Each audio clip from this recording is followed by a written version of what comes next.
Guys, back to my channel Mamata Suka channel তোমাদের স্বাগত। তো আজকে আমার বিষয়ে কিছু মানে বলবো, সেটা বলছি না। তো আমি এক দিদি পিয়া মল্লিক দিদির নামে কিছু বলতে চাই, মানে দিদির ব্যাপারে। তো যাই হোক, মানে ব্লগটা স্টার্ট করলাম এপি ব্লগ দিয়েই, ঠিক আছে। তো যাই হোক, দিদি মানে অ্যাকচুয়ালি তোমাদেরকে বলতে চাই, দিদি যে ছেলেকে নিয়ে ব্যাপারটা বলছে, মানুষের কাছে একটু সাহায্য চেয়েছে, এটা দিদির ভুল বলে আমি মনে করছি না। কারণ মানুষের, আর যাই হোক, বাচ্চা নিয়ে কেউ ছেলে খেলা করে না, ঠিক আছে। বাচ্চার ব্যাপারে, সেটা নিজের ব্যাপারে ভিউজ কামানোর জন্য নিজের ব্যাপারে কিছু বলতো, সেটা মানা যেত। যে না, নিজের ব্যাপারে কিছু বলছে ভিউজ কামানোর জন্য, টাকা ইনকাম করার জন্য, সেটা না। বাচ্চা, সে ছোট একটা বাচ্চা, 6 বছরের কি 5-6 বছরের বাচ্চা। তো যাই হোক, দিদির বাড়ি আমাদের বাড়ি এখান থেকে 5-6 কিলোমিটার হবে। তো আমরা ভালো মতো দিদিভাইকে চিনি, ঠিক আছে। আর যাই হোক, মানুষের ভিউজ কামানোর জন্য কম বেশি সবাই একটু মিথ্যা কথা বলে ব্লগে, ঠিক আছে। তাই বলে ছেলেকে নিয়ে এত বড় মিথ্যা কথাটা আশা করি কেউ বলবে না। তো তোমাদেরকে এই জন্যই বলবো, তোমরা যদি দিদির ভিডিওটা দেখে থাকো, তোমরা ভুলভাল কেউ প্লিজ দয়া করে কমেন্ট করবে না। কারণ দিদি এমনিতে খুব খারাপ অবস্থাতে আছে, মানে মুড অফ আছে। কারণ দিদির ছেলের শরীর খুবই খারাপ, আর প্রতি মাসে যে ব্লাড দিতে হয়, চেঞ্জ করতে হয়, সেটা সিরিয়াসলি সত্যি। কারণ মানুষে মানে খেয়ে দিয়ে কাজ পান, আর কী করবে, ভুলভাল কমেন্ট করে। আমার মনে হয় সবারই বাচ্চা আছে, সবারই সংসারে, সবারই ফ্যামিলি আছে। তাই বলছি, কেউ এরকম করে তামাশা করো না, রোগ নিয়ে কেউ তামাশা করে না, ঠিক আছে। দিদিভাই আশা করি করছে না।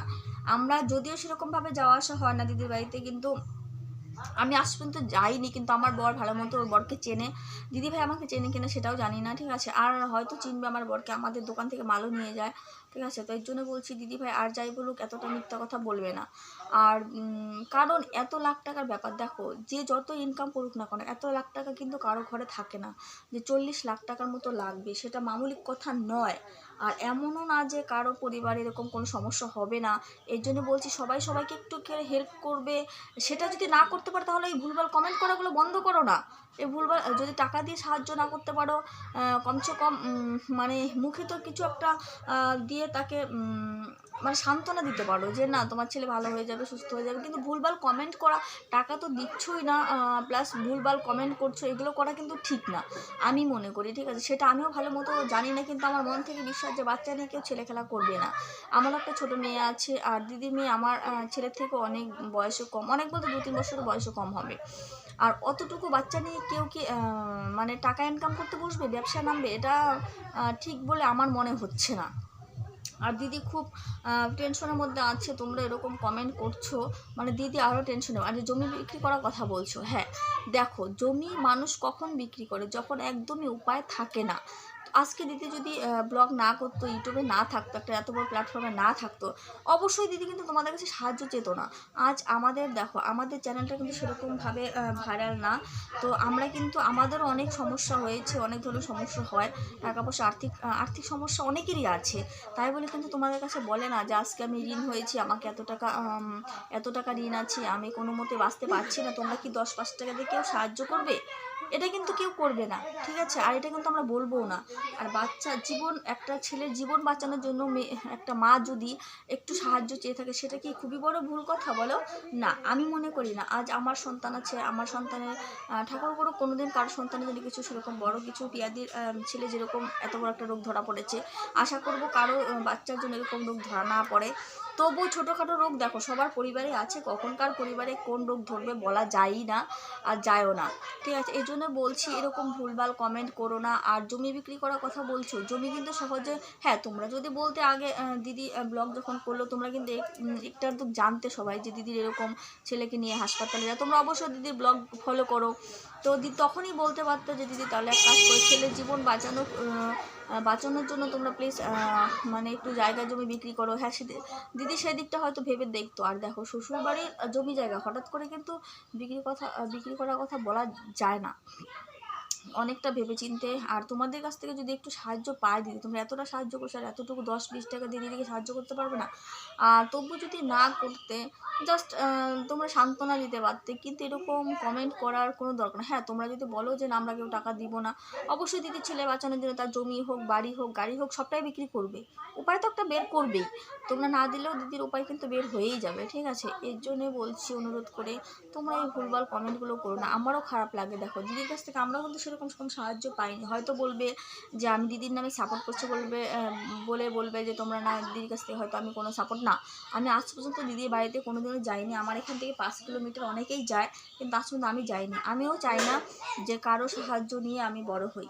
আমি যদি ভিডিও করে নিজে সাহায্য বড় হতে পারি হবো, না হলে নাই। আর হ্যাঁ, একটার দুটো যদি আমি কোনো ব্যাপার এডিট করা কিংবা কোনো কিছু ভুলভাল মনে করে বুঝি না ভিডিও সম্বন্ধে, সেটা আমি জিজ্ঞেস করতেই পারি। তাই বলে আমি সাহায্য নিয়ে আমি কারোর কাছ থেকে বড় হতে চাই না। আর টাকা পয়সা সাহায্যটা কথা বলছো, ছেলে সন্তানের কিছু হলে সেটা মা বাবা মানে ভিক্ষে করে হলেও কিন্তু ছেলে মেয়েকে বাঁচানোর চেষ্টা করবে। তো যাই হোক, দিদির যেহেতু একটা ব্যবস্থা ছিল, দিদি একটা এত বড় প্ল্যাটফর্মে দাঁড়িয়ে আছে, সেখান থেকে দিদি কিন্তু আশা করতেই পারে। এই জন্য দিদি, তোমরা দিদিকে এত ভালোবাসো, সাপোর্ট করো বলে দিদি কিন্তু মন খুলে তোমাদের কাছে একটু সাহায্য চেয়েছে। আর সেটা তোমরা নেগেটিভভাবে নিচ্ছ যে দিদি ছেলেকে নিয়ে ব্যবসা নামছে। দেখো, সেদিনও আমি দিদির ব্লগে দেখলাম, আমি তো দিদির ব্যাপারে গিয়ে জানি না, ব্লগ দেখি তাতে বুঝতে পারি। আর সেদিনও দেখলাম দিদি ছেলেকে নিয়ে ব্লাড চেঞ্জ করতে গেল। তো হয়তো দিদি টাকা পয়সা সেরকমভাবে জোগাড় হয়ে উঠতে পারেনি, যার জন্য আয়ুষের মানে ব্লাড দেওয়ার সময় পার হয়ে যাচ্ছিল, যার জন্য দিদি আরেকবার মানে ব্লাডটা ভরে নিয়ে আসলো। আর এরপরে হয়তো সামনের মাসে হয়তো দিদি চলে যাবে দিল্লিতে। তো এর জন্যই বলছি, তোমরা প্লিজ দিদিকে এইভাবে কমেন্ট করে দিদির মনটা আরও ভেঙে দিও না, ঠিক আছে? একটা সন্তানের জন্য মায়েরা অনেক কিছুই করতে পারে, নিজের জীবনটাও দিতে পারে। আর এইটুকু মাত্র সাহায্য, আর সেরকম কিছু মামুলিক ব্যাপার নেই যে তোমাদের কাছ থেকে দিদি 1000, 2000, 3000, 500 করে সাহায্য চেয়েছে, সেটা তো না। 10 টাকা, 20 টাকা, 30 টাকা, এটা আমরা কিন্তু মানে অনেক দিকে খরচা করি। কেউ পান খাই, কেউ শেকড় খাই, মানে বাচ্চাদেরকে দিনে 20 টাকা, 30 টাকা, 40 টাকা প্রতিদিন কিন্তু আমাদের একদিক থেকে খরচা হয়ে যাচ্ছে। আর দেখো, মোবাইলে আমরা 200-300 টাকা মাসে রিচার্জ করি। তো একটা বাচ্চার জন্য যদি তোমরা 20 টাকা, 30 টাকা, 20 টাকা করে দেই, সেটাও যদি না পারো, দিও না। কিন্তু এইভাবে দিদিকে কমেন্ট করে মানে আমারই খারাপ লাগছে। দিদিকে যেরকম ভুলভাল কমেন্ট করছো যে ছেলেকে নিয়ে ব্যবসায় নেমেছো। দেখো, ছেলেকে নিয়ে কেউ ব্যবসায় নামে না, ঠিক আছে? সন্তান আর যাই হোক, সন্তানকে নিয়ে কেউ ব্যবসা নামে না। সেটা যদি হ্যাঁ হতো নাচ গান, এটা একটা মানে ব্যাপারটা আলাদা, কিন্তু রোগের কথা বলছি। এত বড় একটা, তোমরা তো দিদির প্রেসক্রিপশনটা পুরোপুরিভাবে দিদি দিয়ে দিয়েছিল। তোমরা হয়তো পুরোপুরিভাবে ভিডিওগুলো দেখো, যদি না দেখো তাহলে তো বুঝতে পারবে না যে দিদি কোথায় যাচ্ছে, কি দিদির ছেলে কি হয়েছে। আর এই জন্যে বলবো যে দিদিকে প্লিজ একটু এই ভুলভাল কমেন্ট করাগুলো বন্ধ করো। আমারই খুব খারাপ লাগছে। তো যাই হোক, আমি হয়তো দিদিকে সেরকমভাবে সাহায্য করতে পারিনি, আর পারবো কিনা জানি না, কারণ আমারও সেরকম যে আর্থিক অবস্থা আছে তাও না। তবুও দিদিকে চেষ্টা করবো, যাওয়ার আগে দিদি যতটুকু পারি আমি দিদি ফোনপেতে ঢেলে দেবো, ঠিক আছে? চেষ্টা করবো যতটুকু পারি। আর তোমরাও যে বললাম যদি না পারো এরকম কমেন্ট করো, হ্যাঁ তারপরেও যদি তোমরা টাকা দেওয়া বন্ধ করে দাও, দিদি কিন্তু অবশ্যই জমি বিক্রি করে হলে ছেলেকে চিকিৎসা করাবে। তোমাদের টাকা না পেলেও দিদির ছেলে কিন্তু বসে থাকবে না, চিকিৎসা দিদির ছেলে করাতেই হবে। আর এত বড় একটা সিদ্ধান্ত দিদি নিতে যাচ্ছে, দেখো ছেলেটা মরণ বাঁচানোর কথা, ঠিক আছে? তো এমনিতে দিদির মন মেজাজ, দাদার মন মেজাজ খুবই খারাপ আছে।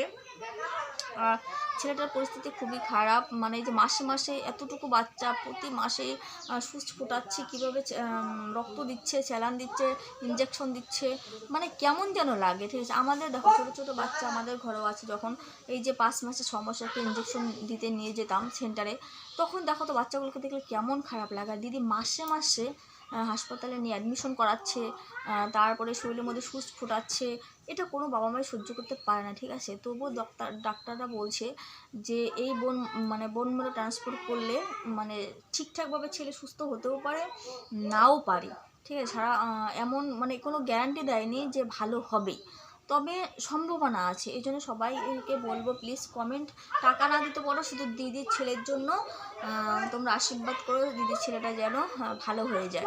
মানে এই এত বড় সিদ্ধান্তটা নেওয়ার পরে যদি ভালো না হয়, তার মধ্যে তোমাদের এরকম কমেন্ট, ঠিক আছে? দিদি একদমই ভেঙে পড়বে। আমিও তো একটা মা, আমিও চাই যে তার বাচ্চা যেন সুস্থ মতো মানে বাঁচতে পারে সারাটা জীবন।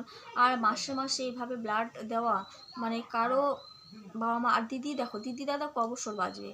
যখন আজকে দিদি দাদা আছে সারা যতদিন থাকবে ততদিন ব্লাড দিয়ে যাবে।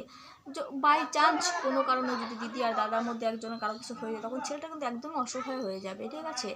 তখন কেউ তোমাদের কাছে সাহায্য চাবে না। এই জন্য বলছি তোমরা সাহায্য না দিতে পারো, শুধু ভগবানের কাছে একটু কামনা করো দিদির ছেলে যেন সুস্থ হয়ে যায়।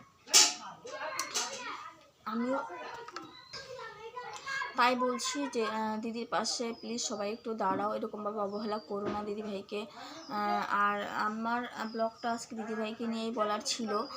আমি গতকালকে ভিডিওটা দেখি মানে আমার খুব খারাপ লেগেছে, যার জন্য ভাবলাম নিজেকে নিয়ে আজকে আর কোনো ব্লগ বানাবো না।